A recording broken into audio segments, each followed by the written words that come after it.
개인적으로 안철수 의원과 박원순 시장 중에 미래 대통령감으로 여기는 분이 누구십니까? 뭐 이런 질문도 있고요. 예. 그 두 분은 예. 두 분 다 제가 별로 좋아하지 않는 스타일이에요. 좀 예민한 질문이 들어왔는데요. 대답을 잘 해주실 거라고 생각이 듭니다. 정치인으로서 안철수에 대한 생각과 패배한 정치인으로서 안철수에 대한 조언을 좀 해달라고 그러셨는데요. 네. 이제 정치인으로서의 생각은 끝났고요. 이제 안철수 의원에 대해서 이제 그분이 정치인이고 저는 아니에요. 되게 편하더라고요. 이 정치할 때는 맨날 을이에요. 근데 요새는 보니까 정치하는 사람들이 갑처럼 행동을 해서 문제인데, 정치하는 사람은 을일 수밖에 없어요. 우선 지역구에 가면 지역구에서 만나는 모든 사람에 대해서 을이에요. 표를 받아야 되기 때문에. 그리고 지역구가 아닌 곳에 가서도 우리 지역구에 아는 사람이 있는 분일 수도 있잖아요. 그러니까 무조건 을이에요. 일단 가면. 그럼 기자분들하고 대할 때도 무조건 을이거든요. 거기서 자칫 갑행세를 하다가는 아주 된통당하게 돼 있습니다. 그건 기자들이 절대 안 봐줍니다. 그러니까 전반적으로 국민과의 관계에서 보면 노상 을의 입장에서 생각을 하게 돼서, 제가 이제 지금은 갑은 아니지만 을에서는 풀려난 거 아닙니까? 그러니까 이제는 좀 마음대로 말해도 될 것 같다는 생각도 좀 들어요. 제가 좀 저보고 이제 정치하지 않는 작가 유시민으로서 또는 시민으로서 정치인 안철수에 대해서 좀 이야기를 해달라, 이렇게 제가 받아들이고 말씀을 드리죠. 예. 정치할 때는 안철수 씨에 대해서 굉장히 칭찬을 많이 했죠. 제가 훌륭한 분이시다, 정치를 뛰어드신 걸 감사히 생각한다, 정말 고맙다, 그런 얘기하고, 이제 대선 기간에 단일화 때문에 삐걱거릴 때 조금 제가 이제 싫은 소리도 조금은 했습니다. 뭐 민주당 쪽에서 이랬다 저랬다 하면서 막 미팅도 안 되고 이럴 때 둘이 경쟁하다가 어깨로 좀 밀었는데, 축구하다가 어깨로 좀 밀었는데 운동장에 들어 누워가지고 심판 보고 옐로카드 꺼내라고 하고 있는 형국이다, 뭐 그 정도 민 거 가지고 그냥 뭐 이런 얘기도 조금 하고 했습니다. 근데 이제 냉정하게 말씀을 드리면요, 지금 안철수 의원이 가는 길은 매우 험난한 길입니다. 그러니까 그 독자 세력화라는 것은 제가 개혁당, 국민참여당, 통합진보당의 이 기획을 통해서 시도했다가 다 실패한 일이고요. 그 전에 한겨레 민주당, 꼬마 민주당, 1988년 13대 총선 때부터 시작해서 지금까지 수도 없이 누군가 시도했던 사업이에요. 노무현 대통령도 한때 통추, 꼬마 민주당을 할 때 이 지역주의 청산, 세대 교체 이 주장을 하면서 김영삼, 김대중 양김에 맞서서 대들었다가 완전 망했잖아요. 그때도 선거에서. 그러니까 우리나라의 주요 선거에서 제3당이 안정적인 기반을 확보한 예가 없습니다.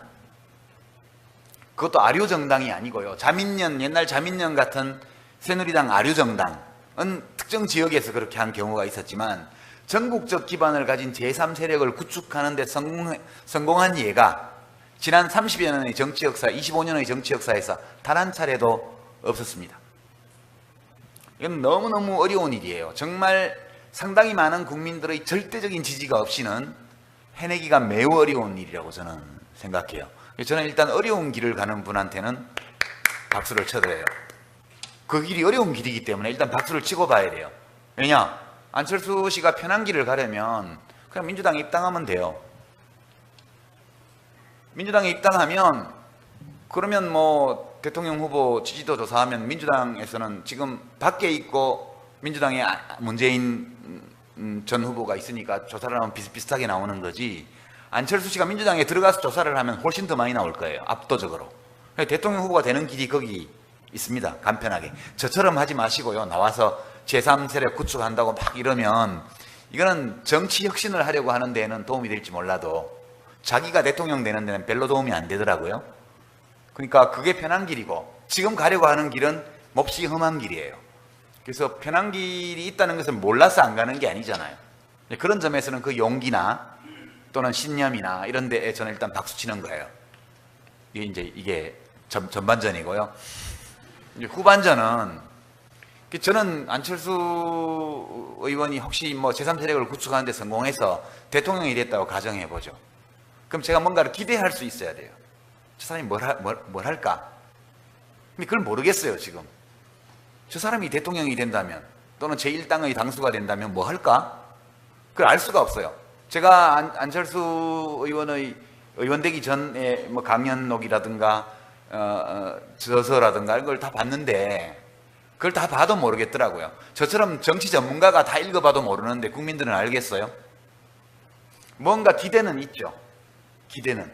그렇지만 진짜 확고한 세력을 모으기 위해서는 뭘 하겠다는 게 분명해야 되는데 그게 앞으로 보여주시겠죠. 뭐. 아니면 말고 어쩔 수 없는 거죠. 네. 그런 두 가지의 상반되는 감정을 가지고 지금 저는 보고 있습니다. 근데 인간적으로는 진짜 안 됐어요.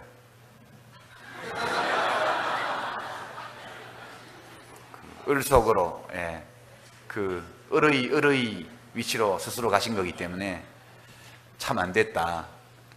그렇게 생각이 듭니다.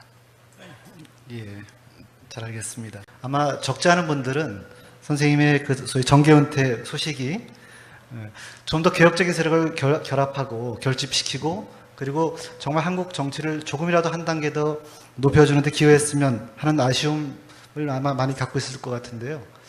정말 더 이상 할 수 있는 수단이 없었던 것인가 이런 아쉬움들이 좀 있을 것 같아요. 그래서 거기에서 약간 좀 부연 설명을 좀 해주시면 어떨까 싶습니다. 예. 제가 뭐 이룬 게 아주 없는 것은 아니었고요. 예컨대 이제 저는 이 선거와 관련되어 있는 부패를 어떻게 없앨 것인가에 대해서 정치를 하기 전부터 또 정치하는 동안 매우 깊은 고민을 많이 하고 여러 시도를 실제로 했습니다. 특히 이제 노무현 대통령이 2002년 대선 때 노무현 후보마저도 뭐 이 재벌에서 10억 원, 이 재벌에서 20억 원 이렇게 찔끔찔끔 저쪽에는 200억 주고 이쪽은 20억 주고 이런 식의 보험 들기식의 이제 자금을 간접적으로 받으셨단 말이죠. 나중에 밝혀진 걸 보면 이게 무엇 때문이었나 이렇게 생각을 해볼 때 결국은 공직선거에 나가면서 후보가 돈을 만들어야 된다. 이거는 국가의 지도자가 될 사람을 범죄의 구렁텅이로 밀어넣는 죄악이라고 저는 생각해요. 그래서 저희가 그때 희망 돼지라든가 뭐 이런 식으로 해서 많이 했지만 100억을 채 못 모았어요. 그래서 사람들이 살기도 힘든데 지지자들한테 300억씩 이렇게 모아달라 하는 건 좀 무리가 있겠다. 근데 어차피 그때 민주당이 선거가 끝나고 나서 선거자금 보전을 선관위에서 다 받았거든요. 국가에서. 근데 그 돈이 결국 노무현 대통령 후보의 지지자들이 후원해준 그 돈이 민주당으로 다 들어갔어요. 그리고 탄핵하는 데 사용이 됐습니다. 그래서 이거는 아닌 것 같다. 그래서 후원금으로 걷지 말고 꾸자 돈을. 그래서 펀드를 만들었죠. 제가. 이번 대선에서 보면 안철수 펀드도 있었고요. 문재인 담쟁이 펀드도 있었고요. 박근혜 대통령도 펀드를 했잖아요. 그럼 적어도 저한테 대한 감사의 언급 정도는 한번 그런 점도 있었고요.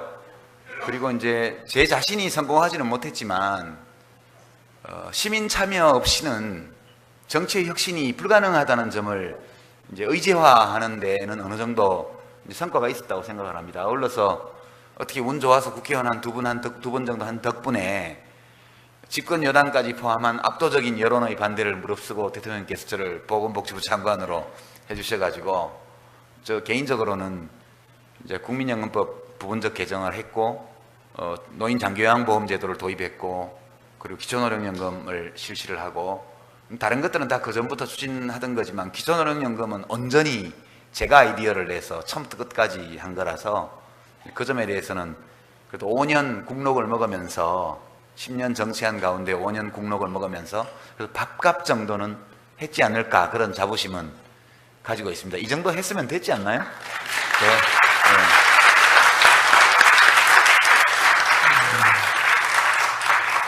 아마 질문의 요지는 다른 분들도 비슷한 질문을 하셨는데요.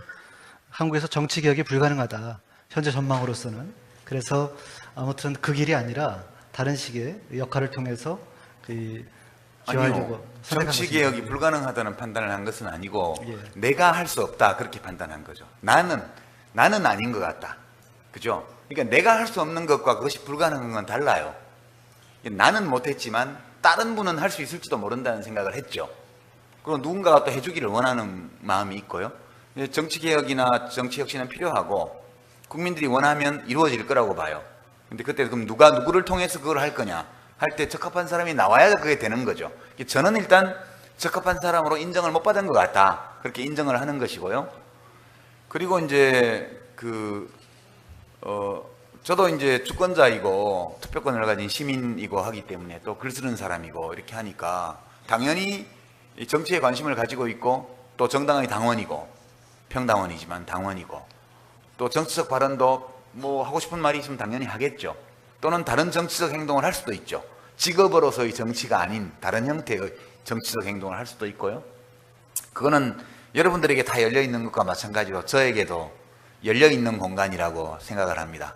지금 뭐 정치 은퇴한 지 이제 2달 반밖에 안 됐는데 벌써 뭐 피켓 들고 1인 시위하러 다니고 이러면 너무 빠른 것 같아요. 그래서 좀 뜸 좀 들이고, 제가 정치인이 아닌 시민으로서 작가로서의 이 존재 이전, 이것이 어느 정도 확실히 되고 나면 이제 할 것 같아요. 지금 하면 전 보건복지부 장관 아무개, 전 국회의원 아무개 이렇게 얘기를 할 거 아니에요. 그러면 계속 직업 정치하는 사람으로 보이게 될까봐 지금 자숙하고 있는 중입니다.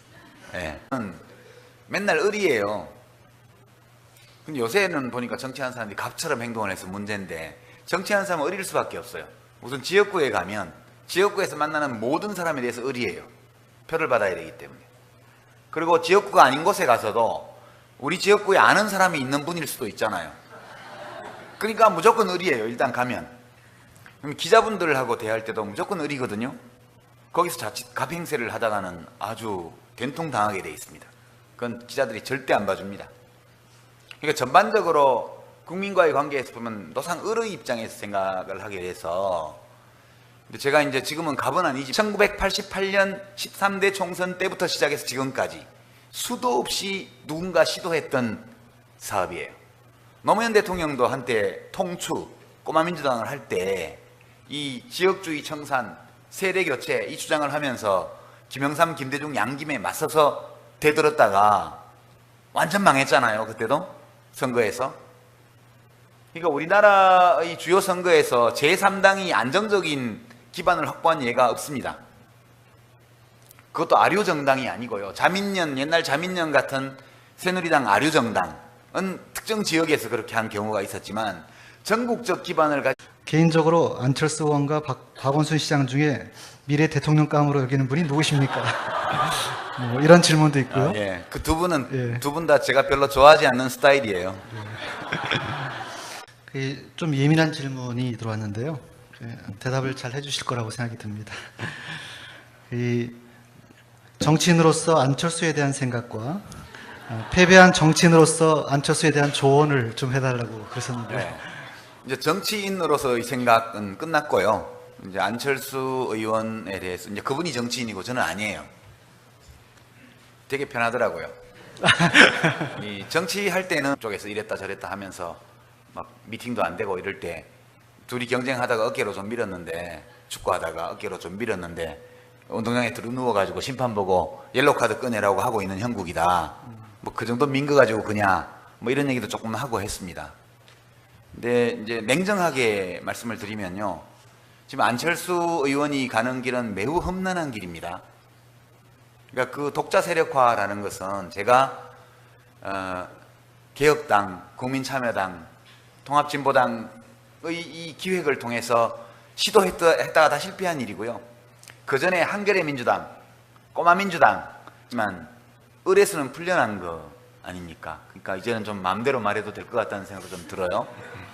제가 지금 저보고 이제 정치하지 않는 작가 유시민으로서 또는 시민으로서 정치인 안철수에 대해서 좀 이야기를 해달라, 이렇게 제가 받아들이고 말씀을 드리죠. 정치할 때는 안철수 씨에 대해서 굉장히 칭찬을 많이 했죠. 제가 훌륭한 분이시다, 정치를 뛰어드신 걸 감사히 생각한다, 정말 고맙다, 그런 얘기하고, 이제 대선 기간에 단일화 때문에 삐걱거릴 때 조금 제가 이제 싫은 소리도 조금은 했습니다. 뭐 민주당